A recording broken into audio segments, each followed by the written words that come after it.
আসসালামু আলাইকুম সুপ্রিয় শিক্ষার্থীবৃন্দ। আজকে আমরা দেখব নন মেজর ফিজিক্স 1 এর আরো কিছু গুরুত্বপূর্ণ সূত্রাবলী।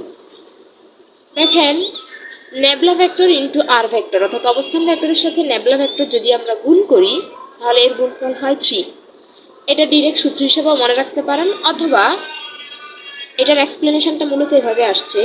আমরা জানি অবস্থান ভেক্টর আর সমান x i cap y j cap z k cap. এর সাথে যদি আমরা নেবলাকে গুণ দিই, নেবলা ভেক্টর হচ্ছে del del of x i cap del del of y j cap del del of z k cap.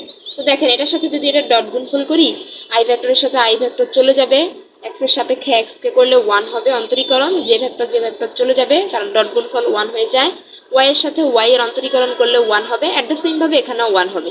তিনটা 1 যোগ করার পর যোগফল হয়ে যাবে 3।